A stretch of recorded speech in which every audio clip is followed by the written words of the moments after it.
The Old Grandmother is a Witch Doctor. A Belarusian fairy tale. An old grandmother lived in a village. And the village was small, about 10 yards. And on the very edge of it stood Grandma's hut. She's as old as Grandma. Some kind person was found, put up the supports to his grandmother's hut and lined it with rubble. And she stands there, not knowing which side to fall on. Grandma gathers up some wood chips, lights the stove, and warms herself by the fire. It's clear that an old man feels cold in the summer. If he has something, he'll eat, but if he doesn't, he'll be fine. And Pan once passed through that village. He saw a familiar grandmother and was surprised. "Are you still alive?" he's asking. "She's alive, Panochka. Death is not following me." "How old are you?"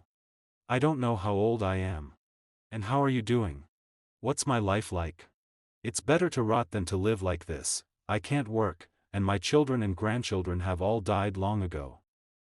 I'm the only one in the world now, like a blade of grass in a field. There's no one to serve water. Would you do something for an old man, Panochka?" And Pan was stingy. He had never helped anyone in trouble before. He thought about it and said, "Why don't you whisper or do magic, old girl?" "I can't do it, kid." "Then I'll teach you." "Well, teach me, pigeon, teach me not to live in the world for nothing." Pan leaned over to Grandma's ear, saying, "When they call you to a patient, you blow on him a little and whisper, 'Segal lived, Segal is gone.' Whisper it a little like that, 'Give me a drink from the bottle,' and it will help. If he doesn't, then Segal will take him away." Grandma thanked Pan and began to whisper, as he had taught her. There was a rumor around the village that a whisper grandmother had appeared, they say, who heals both people and cattle very well. Yes, not only heals, but also guesses everything. And people came rushing to that grandmother from everywhere. They carry and bring her all sorts of goods. Grandma lives now and doesn't want to die. And one day Pan went hunting.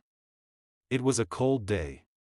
Pan chased hares for a long time, shouting in the wind at the top of his voice, and if he had a sore throat. Pan to both doctors, no one can cure that sore. And she was about to strangle him. The wife says that it is necessary, they say, to call the whisperer, but the master does not want to hear about it. He knows this whisperer, after all. He endured, finally couldn't stand it and agreed to call his grandmother.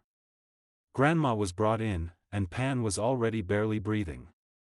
So the grandmother began to blow more quickly, yes.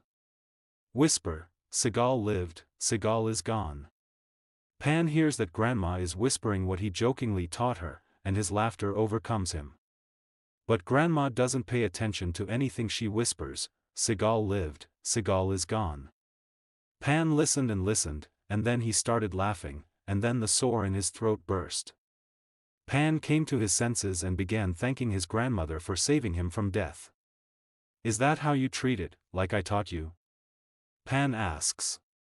"Yeah, Panic, that's how I fly." "Well, how do you guess?" "Yes, as it happens."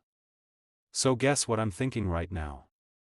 Grandma looked Pan in the eyes and said, "Are you thinking, should I pay for whispering or not?"